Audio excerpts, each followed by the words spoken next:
Bienvenidos a un capítulo más de Los Senseis de mi vida. En esta ocasión tenemos a un maestro, no sé si oficialmente él ha sido maestro a lo largo de su vida, pero sí me ha tocado escucharlo en talleres, me ha tocado verlo en pláticas de Zoom y también me ha tocado que en las redes sociales él diga como aleatoriamente, ¿quién quiere ayuda? Y ahí voy a decirle yo. Y creo que esas 2 horas que me regaló fueron para mí literal como una clase. Así que estos es Los Senseis de vida, personas que me han enseñado algo y espero que hoy tú aprendas de él, aunque sea un poquito de todo lo que he aprendido. Carlos Cornejo, bienvenido. No, muchas gracias por invitarme. Y pues ya platicábamos, digo, antes de empezar, cómo originalmente platicamos de esta idea que tenías del podcast y cómo lo querías hacer, y ya hoy verlo hecho está padrísimo. Se materializó muchas esa felicidades, idea. o sea, muchas felicidades. O sea, realmente a veces como que se dan por hecho muchas cosas, pero un día se me ocurrió hacer algo, ya está hecho, ya está aquí. Es un montón de trabajo. Entonces, primero que nada, muchas felicidades porque ya estamos aquí, ya se está haciendo. Y segundo, pues gracias por invitarme. O sea, Gracias por invitarme a ti. a platicar. Y esto que acabas de mencionar justamente se debe a ti. No, muchas gracias. ¿Sabes por qué? Vamos a darles 2 breves explicaciones. La primera es lo que les decía, Carlos tiene un podcast que se llama Indescriptivo. Entonces él dijo, bueno, voy a empezar a dar asesorías de podcast, ¿quién quiere una asesoría? Y pues me dio muy pro, me mandó un link y calendaricé una y le conté, quiero hacer 2 podcasts.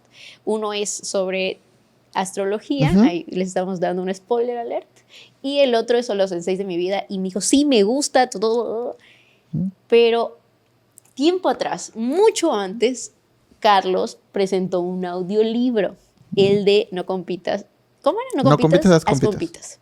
Y ahí me acuerdo muy bien que él platicó como un día se levantó y dijo, voy a hacer un audiolibro, lo grabé y así, bienvenidos, están en la presentación de mi audiolibro. Y yo, ¿cómo? Y no sé si te acuerdas que dije algo así como, siempre quería hacer un podcast, es mi sueño y nunca lo he hecho porque busco hacer el podcast que sea a lo mejor perfecto o que salga bien o que no sea como que todo lo que se está haciendo bote pronto. Y tú me enseñaste en ese momento, ni siquiera en lo que dijiste, sino en tus acciones, la importancia de hacer antes de buscar la perfección. O sea, mejor hecho antes que perfecto. Sí, o sea, creo que una de las cosas que más veces me dicen en general es cómo haces tantas cosas a la vez, ¿no? Sí. Es algo muy repetitivo y muy constante. Obviamente yo pues no me doy cuenta, o sea, yo estoy haciendo cosas y ya, ¿no? Es como pues estoy en un día, estoy haciendo cosas, pero no llevo un conteo de, estoy haciendo. Hace no mucho, o sea, de repente pues como fue una semana que así me encontré, no sé, a 10 personas y las 10 personas me dijeron exactamente lo mismo, ¿no? Entonces de repente pues platicando con amigos y les digo, o sea, me dicen, es que sí estás haciendo muchas cosas, ¿no? Digo, vamos a contarlas, vamos a contar cuántos proyectos, me dijeron, vamos a contar cuántos proyectos estás haciendo, cuántos proyectos tienes activos, ¿no? Contemplando que, por ejemplo, tengo un estudio que se llama Secret Name, que se dedica a crear nombres para marcas, y dentro del estudio pues hay varios proyectos, pero digamos que esa empresa es un proyecto, ¿no? Cuenta como uno. No es uno, llevamos uno. Vamos a contarlos. No, el chiste es que estuvimos contándolo y llegamos a 19. No. A 19 proyectos activos. Tienes que decirlos. Vamos a decirlos aunque sea rápido. Pues no sé si me voy a acordar de todos, pero, o sea, voy a decir algunos. Los que vengan a tu mente. Tengo Secret Name, que es, pues, el estudio de nombres. Tengo A Método, que es una cafetería. Tengo el podcast, que se llama Indescriptivo. Tengo otro podcast, que se llama Desentonados, que es un podcast semanal de noticias. Tengo una comunidad de escritores, que es un proyecto que se llama Escritos para Compartir. Que justo, de hecho, ahorita estoy haciendo un reto en octubre, que es para compartir como muchos escritos. Ahorita justo estoy empezando otro proyecto de café que me emociona bastante, que luego les estaré contando, pero que es otra cosa diferente a la cafetería. Okay. Bueno, cuando sale este podcast ya lancé, pero con un amigo estoy lanzando otra marca de café distinta, que pues se va a vender en varias partes del país.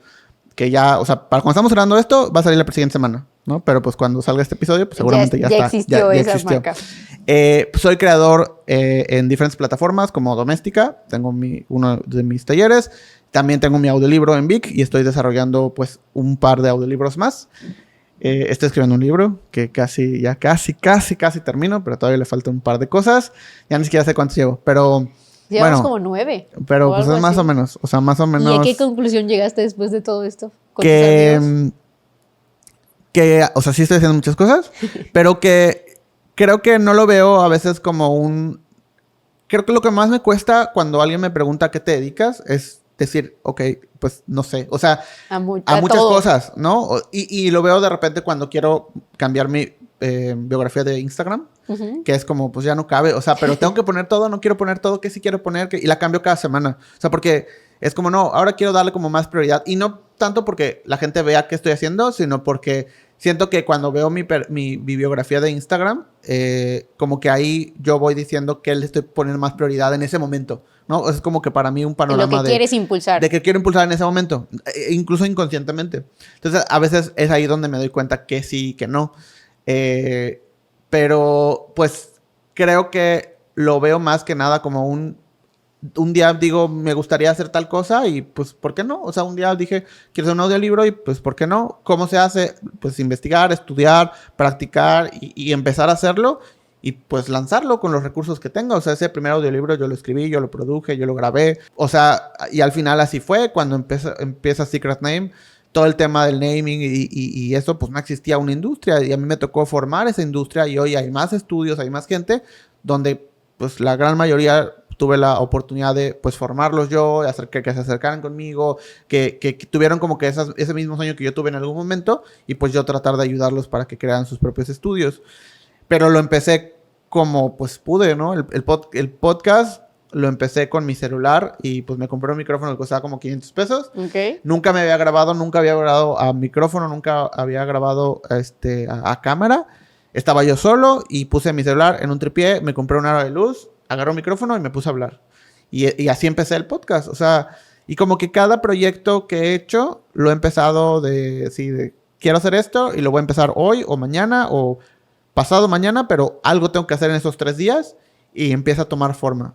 Obviamente hay algunos que pues sí llegan a algo más grande y hay otros que no. Pero pues así es como que mi día a día más o menos. Quiero entender un poco si a lo mejor desde chico te daban algo, te estimularon mucho en tu casa o tú te das cuenta, no sé, todos los días quiero hacer algo. Hoy quiero hacer fútbol, mamá, mañana quiero hacer karate. ¿Qué fue lo que pasó desde el inicio? O sea, Okay. ¿hay una forma que pudieras Pues explicar? creo que una cosa que siempre, o sea, ya obviamente en retrospectiva, porque pues no es como que de niño decía, no, sino que me gusta mucho aprender, ¿no? Ok. Me gusta mucho. A mí, y de hecho, en la conferencia que tengo siempre digo que a mí nunca me gustó la escuela, en ninguna etapa. Nunca la odié, desde el kinder hasta la universidad. Me iba muy bien, pero porque a mí me gusta mucho aprender. Entonces, todo lo que podía aprender en la escuela, lo aprendía por mi cuenta. Y me iba muy bien en los exámenes, tengo muy buena memoria. Entonces, en la escuela siempre me fue muy bien, pero odiaba la escuela, o sea, siempre la odié. Y creo que era por un tema de, como, ok, ya aprendí esto, quiero algo más, pero es como, no, pues esta es la materia de tal cosa y hasta aquí vamos a ver. Y si yo quiero ver más, pues, o sea, no hay, ¿no? Desde pequeño siempre me gustó eso y eso provocó que fuera como hacerlo de manera independiente, siempre fue la fórmula, ¿no? Es como, ok, sí tengo un maestro que me puede enseñar tal cosa, pero va a llegar hasta el punto A y si yo quiero al B, no hay manera. Entonces, pues yo tengo que ver cómo lograrlo. Y creo que hacerlo y luego entender cómo lo puedo hacer mejor y luego estudiar más y luego aprender más fue una constante que siempre estuve haciendo en mi vida. Cuando llega una etapa profesional, pues lo mismo, o sea, empecé a hacer lo que se me ocurría y siento que algo positivo, negativo a veces de mí es que a veces siempre pienso en que puedo hacer casi cualquier cosa si le dedico el tiempo suficiente, ¿no? Entonces es como quiero hacer un audiolibro, ¿qué necesito? No, pues hay esta empresa y hay esto. Pero creo que si le dedico el tiempo suficiente, lo voy a poder hacer. No digo que voy a ser el mejor, ni que lo voy a hacer súper bien. Tal vez ni siquiera lo voy a hacer bien, pero de que lo voy a hacer, lo voy a hacer. Y para tal vez el segundo audiolibro va a ser mejor y el tercero va a ser mejor. Y así. Entonces, cualquier cosa, siento que ese es mi camino a recorrer y pues la verdad es que no me detengo de hacer algo que sobre todo me va a entretener o me va a divertir o me va a hacer feliz. Yo creo que, no sé si viste de chico el programa Art Attack, que Sí. era un chavo que siempre decía, Sí. vamos a hacer esto, y te mostraba 1000 cosas de hacer. Así Sí. se puede hacer, y tú lo hacías en tu casa y salía Sí. todo así feo, Sí. pero salía. Se me hace como que algo así te Sí, estimuló o sea, tal demasiado. vez puede ser. Fíjate que nunca fui muy bueno como con todas las como artes pintura, recortar. Yo no sé, así siempre digo que no sé recortar, no sé pintar, no sé nada de esa parte artística. Como que, no sé. Todo estaba en tu creatividad. Nunca lo quise hacer. Y las veces que lo hice como que tampoco me gustó. Entonces como que tampoco lo practiqué. Y pues siempre dije, pues está ahí, ¿no? Creo que si lo practico lo suficiente lo podría hacer tal vez mejor. Pues sí, pero no es algo que quisiera hacer. Siento que siempre estuve como haciendo otras cosas. Recuerdo cuando estaba con lo del audiolibro. Algo que me hizo mucho sentido es que cuando yo era pequeño me regalaron una grabadora de esas negras así pequeñitas. Uh-huh. Y me regalaron cassettes, o sea, como cassettes en blanco, ¿no? Y recuerdo que yo los usaba para grabar y hacía como mi programa de radio. Nadie me enseñó a hacerlo, o sea, nadie me dijo, vas a hacer esto. No, yo me lo inventé. Y luego encontré como la manera de poner como otros cassettes con música. Y entonces como que tenía intro y tenía otro. Y yo me lo inventaba, yo lo hacía. Incluso una vez recuerdo que una tarea que tenía que hacer y tenía que presentarla, la hice así y llevé la grabadora y en lugar de yo presentar, puse la grabadora.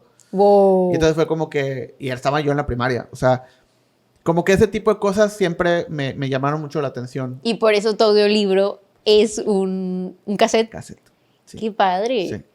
Oye, otra cosa. Es que aparte de tenerte es como, Dios mío, hay mucha creatividad en este hombre adentro. Ya que hablamos de la parte de cómo surgió esto, me hace mucho sentido el que hayas hecho la frase no compitas, haz compitas. ¿Qué le dirías a esa gente que a lo mejor a veces le da miedo colaborar con las personas o decir chispas? Es que si yo le digo que estoy haciendo esto, me va a robar la idea o lo va a hacer mejor que yo. ¿Cómo surgió esto de no compitas, haz compitas? Pues, o sea, lo primero que les diría es que todos tienen miedo de colaborar. O sea, todo el mundo tiene miedo de colaborar todo el tiempo. Aunque algunos lo disimulen mejor que otros, la realidad es que todos parten de ese miedo. Y muchas veces las personas o una mala colaboración, entre comillas, o sea, algo que no salió bien, o me robaron una idea, entre comillas, o pasó algo, parte de que la otra persona también tiene miedo de que alguien le robe, entonces yo lo hago primero para que, o sea, esa protección. Sí. De ahí viene. Entonces, cuando te das cuenta de eso, o sea, no es que deje de existir, pero te haces consciente de, ok, la persona también tiene miedo de que yo le pueda robar su idea, así como yo tengo miedo de que él. Si hablamos con claridad, pues nos podemos dar cuenta de si podemos hacer algo o no podemos hacerlo, porque no... O sea, algo que también siempre digo es, no tienes que colaborar con todos. La idea de una buena colaboración es que las dos personas, o las tres, o todos los que estén de acuerdo, estén conscientes de lo que se va a hacer y que nadie tenga que ceder, sino que todos aporten lo que quieran. Hay un verdadero ganar-ganar. Totalmente. O sea, sea un 50-50 ¿no? Sí, equilibrado. O sea, si yo siento que tengo que ceder un poco, ya no está bien. O sea, algo no está bien. Y pues esta idea de colaborar también en el sentido de... Yo desde el principio tuve esta teoría de, ¿sabes qué? O sea, la colaboración es la manera más rápida de crecer cualquier cosa, cualquier proyecto que tengas, lo que sea. Y la pongo a prueba todo el tiempo en todas las industrias en las que me involucro. O sea, cuando empecé Secret Name, en la industria del naming, luego subiéndolo un poco más en la industria del diseño, en la cafetería, o sea, toda la industria del café. O sea, cada proyecto que me involucro en los podcasts, o sea, en este otro proyecto de escritos para compartir. O sea, siempre está presente el tema de la colaboración. Y eso es lo que ha hecho que los proyectos crezcan a un nivel en el que yo solo no podría hacerlo. Pero el abrir las puertas para que los que quieren colaborar se integren es lo que realmente hace que crezca y que yo aprenda. Algo que también tengo muy claro es que todos quieren colaborar. El problema es que nadie quiere ser el número uno. Nadie quiere levantar la mano y decir, yo lo hago, ¿no? Y entonces vamos a empezar a crear cosas. Y tú lo has hecho. Y yo lo que hago es eso. O sea, no, los proyectos, pues sí, yo los empiezo, pero lo que lo hace que crezcan es las personas que están alrededor. Solamente es que alguien diga, yo lo hago, y si quieres sumarte, pues adelante. Y entonces ves cómo empiezan a salir un montón de personas de todos lados que ni te hubieras imaginado. Y que tal vez si tú hubieras llegado y le hubieras dicho, oye, ¿qué tal si hacemos este proyecto? Y así, no se hubiera concretado. Pero cuando tú ya levantaste la mano, cuando ya hiciste, cuando ya, digamos que pusiste tu tiempo, tu esfuerzo, incluso a veces dinero adelante de que pase algo, las personas se suman y entonces aportan. Y es ahí donde a todos yo les diría que pues hagan eso. O sea, que si realmente quieren que algo suceda, pónganse primero desde un punto de vista hasta si queremos verlo así vulnerable, donde pues yo estoy poniendo dinero, esfuerzo, tiempo, y quién sabe si va a resultar, e incluso esto le puede o le va a beneficiar a otras personas que no hicieron nada. Pero no importa, ponlo y vas a ver cómo van a surgir personas de donde no te esperas que te van a apoyar a que eso vaya creciendo y eventualmente pues te va a beneficiar, por supuesto. De hecho, una de las cosas que no voy a olvidar, justo después de esa asesoría gratuita que me diste de casi 2 horas, que dije, oye, Carlos, o sea, ya me diste 1 hora de tu valioso tiempo con tanto conocimiento, con tanto trabajo, con tantos negocios que tienes, ¿cómo te lo puedo pagar? Y recuerdo que me dijiste, no te preocupes, con nada, algún día saldrá algo. No sé si ya salió algo, pero no estás aquí sentado conmigo, algo salió, ¿no? Sí, o sea, creo que también este tema de la colaboración no siempre es ok, yo estoy poniendo 10 pesos, ¿dónde están tus 10 pesos? No, o sea, yo tengo tiempo, algo que me gusta y que aprendí desde muy pequeño me gusta aprender, pero me gusta todavía más enseñar lo que aprendo. Porque un verdadero sensei, señores. De entrada, creo que el conocimiento es algo que existe, no es algo mío, no es algo que yo creé, es algo que tuve la oportunidad de que muchas personas tuvieron que hacer cosas para que ese conocimiento llegara a mí. Yo lo pudiera tal vez aportar un poquito más a ese conocimiento, pero si no hago que pase a otra persona o a las más que pueda, pues, o sea, estoy literalmente yendo en contra del conocimiento. Entonces, mi intención ok, tuve yo la oportunidad de aprender esto, de hacer esto, de conocer esto, pues voy y lo comparto con alguien más. No necesariamente porque, oye, yo te estoy dando estos 10 pesos, ¿dónde va a estar el...? No, pues tal vez eventualmente pasará algo, eventualmente, ya sea con directamente esa persona o con alguien más, pues yo necesitaría ayuda y alguien más me ayudará y ahí es donde el ciclo de la vida. Donde todo pasa, ¿no? Entonces creo mucho en eso también. Creo mucho en poder aportar y ayudar sin recibir o sin esperar nada a cambio. Específicamente porque eso eventualmente sucede. Para bien o para mal, eventualmente va a suceder. Y entonces también por eso, pues creo mucho en eso y me ha funcionado muchas veces. Donde yo, o sea, lo que de repente, como tu caso, ¿no? De que, sí, pues yo te ayudo, no pasa nada. Oye, pero ¿y cómo te lo puedo pagar? Pues no sé, o sea, es que no es que necesite algo específico en este momento o que sepa cómo me puedes ayudar con algo que tú tengas. Entonces, si se te ocurre algo alguna vez o si yo en algún momento voy y te digo porque encuentro algo, pues lo hacemos. Pero eso puede ser mañana, puede ser en un año o puede ser que no pase, no pasa nada. Y muchas veces ha sucedido que eventualmente eso se regresa de una manera en la que ni me lo hubiera podido imaginar, ni lo hubiera podido pedir, ni hubiera creído que eso iba a suceder así, ¿no? Entonces, pues por eso es como siempre desde ese punto. Y de hecho, qué padre, porque justamente esa es la esencia del programa. O sea, yo te escucho a ti y digo, Dios mío, todo lo que él puede aportar, más gente lo debe de escuchar. Y todo ese tipo de filosofía de no compitas, haz compitas y colaborar. A veces hay como 2 corrientes. Hay gente que te dice, aprende a recibir, porque hay gente que da y da y da y le cuesta recibir. Y ahí está, aquí recibiste sin esperarlo.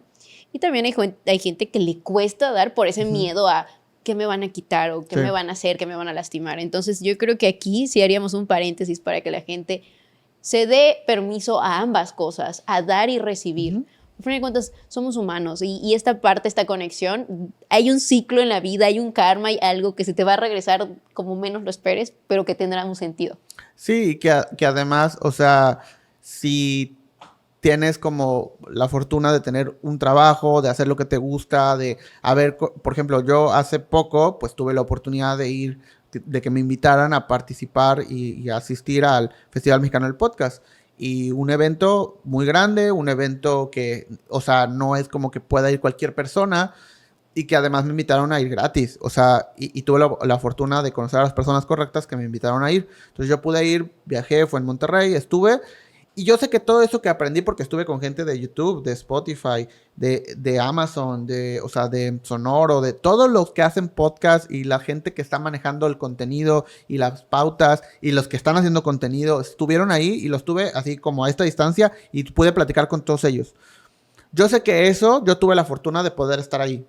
Y que esa información que yo tengo le pudo haber servido a un montón de personas. Y que tal vez ese evento o esa oportunidad de conocer a todas esas personas, o sea, cuando yo me iba a imaginar que iba a estar sentado literalmente al lado de la directora de YouTube Podcast, ¿no? Es como que no, nunca. Entonces, tener la oportunidad de haber hablado con ella, pues fue muy grande. Entonces yo digo, pues tal vez va a ser difícil que ese evento llegue a Mérida.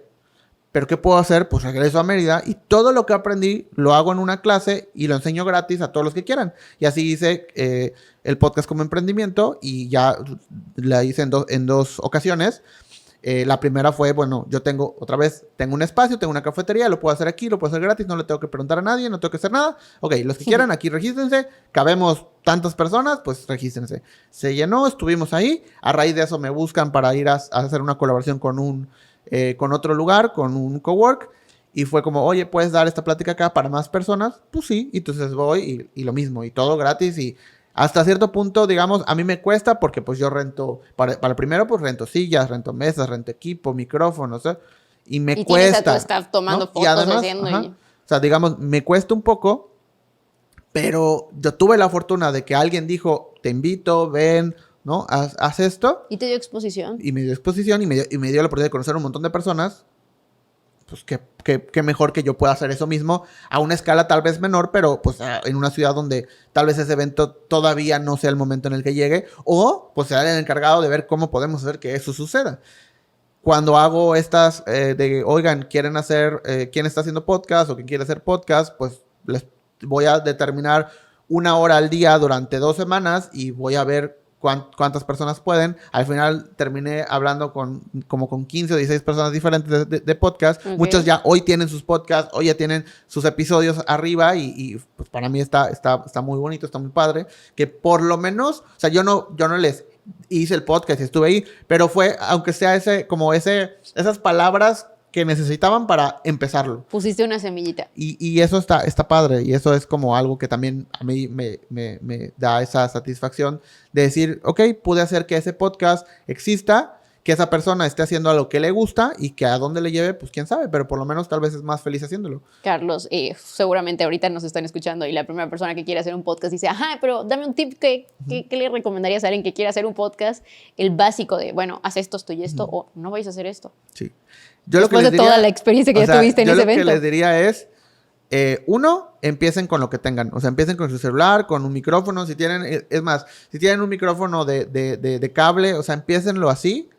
Porque primero tienen que ver si realmente les gusta, si es realmente algo que disfrutan. Si a veces pasa mucho que, oye, me tengo que comprar estos micrófonos y estos. O sea, yo hoy tengo estos micrófonos igualitos que estos, pero me tomó 3 años. O sea, y sobre todo porque quise ir poco a poco, ¿no? Entonces, al final fue como empieza con lo que tengas, como puedas, que lo importante sea el que tú estés experimentando y practicando y que sepas si te gusta o no. Ese sería el primer consejo. O sea, no esperes a tener dinero, no esperes a tener el equipo, no esperes a... Lánzate. Si tienes la oportunidad de invertir, de tener, pues está bien, qué bueno. Pero si no, no te detengas por eso. Y lo segundo es que de las cosas que más aprendí en ese evento fue los podcasts de nicho son no solo el futuro, sino es el presente. O sea, ya no es un tema de quiero hacer un podcast gigante que le va a hablar a millones de personas. Van a ver, pero van a ser 5, 6, 7. Fin, no va a haber. Y van a estarse peleando. Pero eso no quiere decir que si tu podcast, que es de nicho, que lo escuchan 1,000 personas, 10,000 personas, 5,000 personas, no puede ser exitoso, o sea, y que no, incluso puede generar dinero y que puede ser un negocio y que puede ser un emprendimiento. No necesitas tantas personas para realmente monetizar un proyecto como un podcast. Entonces, también yo lo que les diría es, no se fijen mucho en, o que su meta no sea, voy a tener tantos seguidores y tantos escuchas. Enfóquense en que les guste, que lo disfruten y todo lo demás, como el tema monetario, eventualmente va a llegar. La constancia es lo importante. El podcast lo deberían de usar como una tarjeta de presentación más, tipo, puedes ver en mi cuenta de Instagram lo que hago y también puedes escuchar el podcast y es como una de las cosas por las cuales puedes conocerme un poco más, o podría ser el podcast ese producto con el que tú puedas vivir y monetizar. O sea, los dos, es este tema de el podcast es un medio o es un mensaje. O sea, al final es un medio para transmitir oye, yo vendo tal cosa, ¿no? Y pues hablo de esto en el podcast y puedes estar en contacto conmigo y verme y escucharme, hablar del tema para que sepas que pues sí sé y luego me quieras contratar. Uh-huh. Ese se vuelve pues nada más un medio de comunicación más de mi negocio o de lo que yo venda.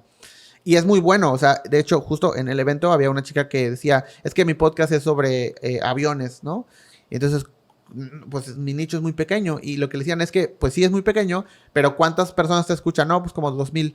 O sea, si alguna marca quiere venderle algo de aviones a alguien, es muchísimo más valioso esos 2,000 personas que están escuchándote a ti que los que escuchan creativo y que Tienes son 2,000 potenciales Son 2,000 clientes. personas que no solo, o sea, les gusta tu contenido, que son tan perfectamente alineados al producto que la marca te puede pagar incluso más a ti que a un podcast que escuchan millones de personas, porque la compra es mucho más factible, ¿no? O tú misma sacar un producto alineado a ese mercado que ya tienes. Entonces, o sea, esta idea es muy, muy importante, ¿no? El entender hacia dónde lo estoy haciendo, qué es lo que quiero hacer, cómo lo quiero hacer y cómo lo voy como construyendo. Ya por último, porque no quisiera, la razón por la cual yo conocí a Carlos Cornejo es porque tiene su agencia Secret Name, que habla sobre el naming, y pues los que viven en Mérida ubicarán Mítica como, yo no sé si fueron primero las hamburguesas que más me gustaron o me gustó primero el nombre y de ahí decidí consumir una hamburguesa. Pero háblanos sobre eso, ¿cómo surgió el nombre de Mítica? Bueno, pues Mítica es un proyecto que trabajé con un amigo, se llama igual Carlos, que le mando un saludo. Él tiene un estudio de diseño que se llama Wait Design y trabajamos muchos proyectos en conjunto. Entonces, pues él me busca para que podamos hacer como este proyecto y que en Secret Name hagamos como toda la narrativa de la marca, el nombre, y luego él hizo pues toda la parte gráfica, ¿no? La intención de ese proyecto en particular fue esta idea de... Originalmente, y el primer local de Mítica estaba en una gasolinera, un lugar pequeño, que pues la idea era como que, incluso como que las ideas iniciales era, ¿sabes qué? Vamos a estar en una gasolinera, entonces que hable de la carretera y que hable del combustible y que sea algo rápido. Recuerdo que una de las cosas que me decían en el brief era que, o en el cuestionario inicial, era de que vamos a tener un producto, unas papas, un refresco y listo. Muy fast. Es rápido, ¿no? Pero ahí fue donde, pues, nosotros con esta experiencia decir, sí, o sea, está bien, hoy tienes esa idea, pero ¿qué pasa si creces? ¿Qué pasa si surgen otros locales? ¿Qué pasa si ya no vas a estar en una gasolinera? ¿Qué pasa si quieres tener más productos? Y era como, fue vamos a construirlo y vamos a ver más allá de, hoy tienes este local, hoy tienes esta oportunidad, pero vas a crecer, o sea, es lógico. Y más que, pues, creemos en tu producto también, como tú lo haces. Entonces, es muy lógico pensar que vas a ir creciendo, y de ahí fuimos construyendo esta idea de, bueno, son hamburguesas que pues van a competir contra las marcas que ya conocemos, y que vamos a tratar de que sea una marca que incluso sea mucho de boca en boca, de que se hablen de esas hamburguesas, que se hablen de sus productos, que se hable de la marca. Y Mítica, pues, surge de esa idea, de esas como leyendas, o de esa hamburguesa que probé una vez y que estuvo muy buena, pero que estaba en una ubicación como medio extraña, que de repente pasé, la vi, la probé y me gustó mucho. Entonces, que se empieza a hablar de ese lugar, y que poco a poco, no importa si de repente te cambias a otro lugar, te cambias a otra sucursal, se siga hablando de esa marca y de esa hamburguesa. Entonces, justo hamburguesas legendarias, ¿no? O sea, es como esta idea de Mítica. Es eso, que los mismos usuarios sean las que lo recomienden y las que hablen de ellos sin que necesariamente la marca pues lo diga tal cual. Y pues hoy, digo, la historia ahí está. Tienen un montón de sucursales más. Sí, y están en 1,000 otros lugares que ya no son gasolineras. Que ya no son gasolineras. Y creció como pues, a veces en el estudio pues es mucho de nuestro trabajo, o cuando me preguntan qué es lo más difícil de pues poner nombres, ¿no? Y le digo, lo más difícil a veces es convencer al cliente. O sea, de que la visión que a veces tenemos es pues en el centro del negocio, y a nosotros nos toca, por lo menos en esta parte de la marca y cómo la construimos, el ver un poco más allá de qué va a pasar en 1 año, en 3, en 5 o en 10. Nosotros veíamos a Mítica desde el día 1 como está hoy y más grande. ¿Y cómo logran eso? Pues uno, teniendo la experiencia de pues muchos años. Una cosa que es un concepto que estuve trabajando, que se llama el costo acumulativo. ¿Qué es esto? Que es todos los años que yo he trabajado con marcas, o sea, llevo haciendo esto 12 años. Okay. He visto marcas que han surgido y que llevan 12 años, ¿no? Y que yo he construido. Y también he visto marcas que se han quedado en el camino, marcas que no han surgido, que no han logrado como materializarse, a otros que les fue muy bien, a otros que les fue mal. Y todo ese conocimiento de 12 años, hoy llego con una marca y entonces le puedo decir, no solamente voy a investigar a tu mercado y a lo que tú tienes, sino tengo toda esta información de años, de saber qué sirve, qué no, hacia dónde sí, hacia dónde no, y pues toda la expertise de cómo aprender de lo que viene en el futuro. Y algo que hago todos los días. En esta pequeña fracción que es la construcción de la marca. Eso es lo que me puede decir el hacia dónde va a ir el mercado, qué te conviene más, cómo pueden crecer los negocios. O sea, algo tan sencillo como ningún negocio se va a quedar estático. Todos van a evolucionar. Porque la marca cambia, porque la gente cambia, porque los usuarios cambian. Sí. Y el saber hacia dónde y el tener este conocimiento y el tener esta estrategia desde el nombre te ayuda a que pues puedas ver un poquito más allá y que tal vez al principio, como en caso de Mítica, tal vez al principio no era un nombre que decían, ah, sí, me lo imagino y está perfecto y es ideal para un restaurante de hamburguesas. Pues no era así. Sí. Pero nosotros veíamos el potencial que tenía y a dónde iba a llegar. Hoy estoy seguro que no ven un nombre diferente a Mítica para ese lugar, ¿no? De hecho, creo que a partir de que surgió Mítica, empezaron a surgir igual como, y no que empezaran, algunos son tuyos, que sí, será, y no sé qué. Yo decía, ¿en qué momento empezaron a hacer los negocios o las marcas nombres tan románticos que se te quedan en la mente y ya tienen un sentido? Y yo creo que eso es lo que vino a hacer el naming. De hecho, diste una plática para inmobiliarias que decían, dejen de estar poniendo los mismos, ya ponen los mismos nombres que a veces no se dan cuenta de que dos privadas ya se llaman igual. Entonces, esa importancia del nombre, yo me acuerdo, te entrevisté en un programa de radio en Fuck Up Nights, Epic Fail, y hablábamos, ahí fue cuando me enamoré de el potencial de Carlos Cornejo de decir, wow, qué padre es el naming y qué importante es. Sí. Hoy por hoy, si alguien te está viendo, te está escuchando, ¿qué se debe hacer primero? Primero, creas el nombre y luego el producto, o tengo el producto, te lo muestro y me das un nombre y de ahí hacemos que esto explote. Puede realmente ser de las dos maneras. O sea, tú puedes tener ya un producto o un servicio, o sea, como estructurado y decir, quiero hacer esto. Y entonces nuestro trabajo va a ser el cómo transformamos eso que quieres hacer en algo que tenga que ver con una narrativa y que podamos conectar con las personas y que se pueda diferenciar de todo lo que hay, ¿no? Es como, vuelvo al mismo ejemplo de las hamburguesas. O sea, ¿cuántos restaurantes de hamburguesas de todo tipo, baratos, caros, finos, o sea, como más de la calle, carritos, o sea, ¿cuántos hay? Entonces, ¿uno más tiene espacio o no tiene espacio? Pues sí, nada más hay que encontrarle su camino. Entonces, es, ok, ¿cómo vamos a hacer esto y cómo lo vamos a diferenciar? O también, algo que pasa mucho es que la primera parte tiene que ver con la historia, tiene que ver con el nombre, tiene que ver, porque para construir un nombre, y por eso algo que hacemos en el estudio y que marcó mucho de lo que construimos es la diferencia entre poner nombres y crear nombres. Poner nombres es esta idea antigua de escribo palabras. Lluvia de ideas, ¿no? Ajá, lluvia de ideas y de ahí selecciono el que suena mejor, el que me gusta más. Eso es, pues literal, agarro una cosa y la pongo. Hoy, el crear nombres tiene que ver con resignificar las palabras, el darle un nuevo sentido, el construir a partir de eso, el darle toda una historia y una narrativa a la palabra que estamos utilizando. Partiendo de eso, podemos crear, a veces llegan y quiero vender playeras, ¿no? Y es como, ok, pero pues ¿de qué? No, pues no sé, solo quiero un negocio de playeras. Ok, pues construimos una narrativa y un nombre que le dé un sentido a por qué vamos a vender playeras, cuál es el diferenciador de las playeras, qué estilo de playeras y hacia dónde. Y con eso, entonces el dueño de la marca dice, ah, perfecto, ahora ya tengo un negocio y me voy a dedicar a construir este negocio de playeras, pero con este estilo y con este enfoque. Entonces se pueden hacer ambas. Pues ya escucharon la importancia de tener un buen nombre y que ese nombre también te puede ayudar mucho en la parte mercadológica, en impulsar tus ventas y en dar igual un posicionamiento de tu marca. Carlos, muchísimas gracias por haber estado con nosotros hoy. ¿Qué sigue? Ahorita que estamos hablando de naming, sé que también tienes unos premios relacionados a eso. ¿Eso es lo que sigue en tu carrera profesional? Otro proyecto que no contamos. Sí, o sea, una de las cosas que estamos haciendo ahorita, a nosotros nos tocó en Secret Name, pues, crear una industria nueva, o sea, que es literal la industria de los naming creators.